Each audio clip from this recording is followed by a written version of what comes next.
মৰাণ জনগোষ্ঠী ছটাকৈ সংগঠনে জাতীয় অভিৱৰ্তনৰ সিদ্ধান্ত মৰ্মে আমি এটা মৰাণ ৰাজনৈতিক দল গঠন কৰাৰ সিদ্ধান্ত কৰা হ'ল।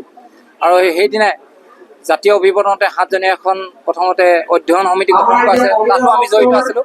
অধ্যয়ন সমিতি প্ৰতিবেদন দাখিল কৰাৰ পিছত এখন 22জনীয়া সমিতি গঠন কৰি দিয়া হ'ল, আহ্বায়ক সমিতি। এই আহ্বায়ক সমিতিৰ কাৰণে 2টা বছৰ গাঁৱে ভূঞে চুকে কোণে সকলো বুদ্ধিজীৱী, লেখক, সাহিত্যিক, ক্ৰীড়াবিদ সকলো ওচৰলৈ গৈ আমি এই কথাখিনি মতামত লোৱাৰ পিছত আজি জাতীয় গণমঞ্চ নামে এই সংগঠনটো আত্মপ্ৰকাশ কৰিছে কাকপথাৰ বিশাল সমাৱেশত।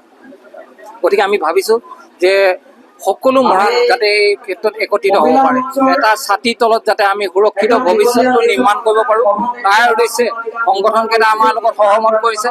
আৰু আহ্বায়ক সমিতিৰ নিৰ্মাণত আজি বিশাল গণসমাৱেশ আমি সফল হৈছোঁ বুলি ক'ব পাৰোঁ। গতিকে আগন্তুক দিনত যিটো নিৰ্বাচন হ'ব, মাননীয় মুখ্যমন্ত্ৰী ডাঙৰীয়াই কৈছে যে মৰাণ নিৰ্বাচনত কেৱল মৰাণ প্ৰাৰ্থীয়ে উঠিব পাৰিব আৰু মৰাণ মানুহে কেৱল ভোট দিব পাৰিব। গতিকে আমি মৰাণ জনগোষ্ঠীয়ে এটা ৰাজনৈতিক দল গঠন কৰাত কোনো ধৰণৰ আমি অসুবিধা দেখা নাই। আৰু এই কথাটো নিশ্চিত কেৱল ৰাজনৈতিক দল গঠনৰ অন্য প্ৰক্ৰিয়াৰ নিচিনা নহয়, জাতীয় চেতনা উপলব্ধ এই জাতীয় সংগঠনৰ নিচিনা এটা ৰাজনৈতিক দলে আমি জাতিটো সুৰক্ষিত ভৱিষ্যত এটা আমি গঠন কৰিব পাৰিম বুলি আমি নিশ্চয় আশাবাদী। আমি আমাৰ মহিলাসকলক বা যুৱসকলক, বৃদ্ধসকলক সকলোকে লৈ আমি বিভিন্ন ধৰণৰ আঁচনি পৰিকল্পনা ইতিমধ্যে কৰিছোঁ। বিশেষকৈ আমাৰ শৈক্ষিক ফাউণ্ডেশ্যনটো যাতে মজবুত হয়, তাৰ কাৰণে আমি আটাইতকৈ বেছি মনোযোগ দিম বুলি আমি আশা কৰিছোঁ।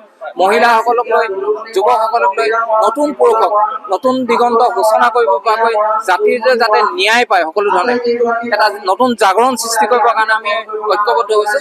গতিকে আমি ভাবোঁ আগন্তুক দিনবিলাকত আপোনালোকৰ যোগেদি আমাৰ বিভিন্ন ঠাইত বিচৰিত এটা কেৱল তিনিচুকীয়া জিলা নহয়, তিনিচুকীয়া, ডিব্ৰুগড়, শিৱসাগৰ, ধেমাজি, লখিমপুৰ ইত্যাদি সকলো অসমত বিয়পি থকা মৰাণ ৰাইজক ঐক্যবদ্ধ কৰিবৰ কাৰণে এখন সঠিক প্লেটফৰ্ম আমি গঠন কৰিছোঁ বুলি ভাবিছোঁ।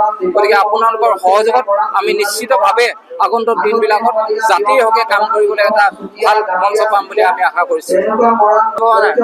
যে আমি আজি তাৰিখত যি চৰকাৰ আছে বা যিকোনো ৰাজনৈতিক কেন্দ্ৰীয় যিবিলাক দল আছে, ৰাজনৈতিক দল AJP, BJP, কংগ্ৰেছ যিয়ে নহওক, যি দলেই নহওক, সেই দলেৰে যদি আমাৰ অট'নমাছ কাউন্সিলখনত জিকে, তেনেহ'লে আমি ভাবোঁ যে আমাৰ কাউন্সিলখন অন্য দলৰ কোনো ধৰণৰ পাৰ্থক্য নাথাকিব। গতিকে কেৱল আমি মৰাণ স্বায়ত্তশাসিত পৰিষদৰ নিৰ্বাচনৰ কাৰণেহে এই দলটো খোলা আছে। আমি পঞ্চায়ত নিৰ্বাচন, লোকসভা নিৰ্বাচন বা বিধানসভা নিৰ্বাচনৰ আমি নাই। আমি কেৱল পঞ্চায়ত নিৰ্বাচনৰ 30টাকৈ সমষ্টি আছে, তাত 5খন আসন মহিলাৰ কাৰণে সংৰক্ষণ কৰি দিছে গভৰ্ণমেণ্টে। গতিকে আমি 30খন আসনতে যাতে আমি গঠন কৰা মৰাণ জাতীয় গণমঞ্চই জয়যুক্ত হ'ব পাৰোঁ, তাৰ পৰিকল্পনা, তাৰ প্ৰস্তুতি সকলো ধৰণৰ আমি নিৰ্মাণ কৰি লৈছোঁ। কি হয়, জাতিপ্ৰেম এটা সকলোৰে থাকে। মই যদিও আৰক্ষী বিভাগত কাম কৰিছিলোঁ, এতিয়া সমগ্ৰ ৰাইজৰ কাৰণে আমি চিন্তা কৰি কাম কৰোঁ আৰু সকলোৰে ব্যক্তিগত এটা কথা থাকে। মই যেতিয়া অৱসৰ গ্ৰহণ কৰিলোঁ, তাৰপিছত ভাবিলোঁ জাতিটোৰ কাৰণে কিবা এটা কৰা যাওক।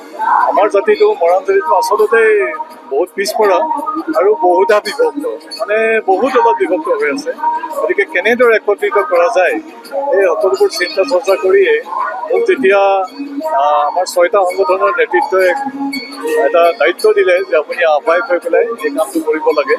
আৰু যোৱা 2 বছৰে আমি বিভিন্ন গাঁৱত, মৰাণ অধিকৃত বিভিন্ন গাঁৱত ঘূৰি ঘূৰি বহুতো সভা সমিতি পাতি ৰাজনৈতিকভাৱে মানুহখিনিক সচেতন কৰাৰ চেষ্টা কৰিলোঁ।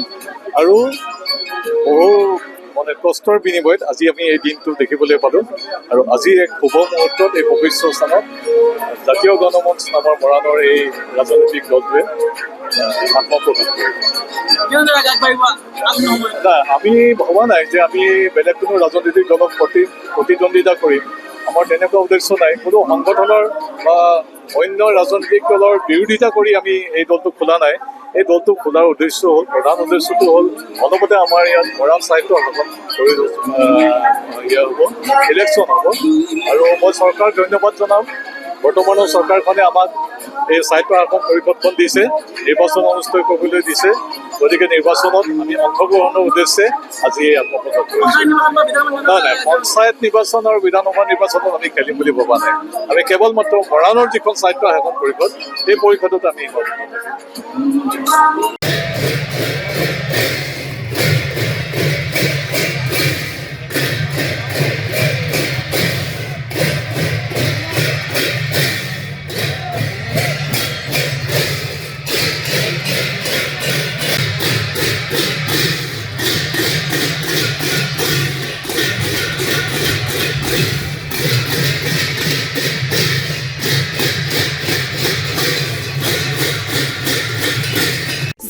খবৰৰ বাবে যোগাযোগ কৰক 7099017330 লগতে 7099017110 নম্বৰত।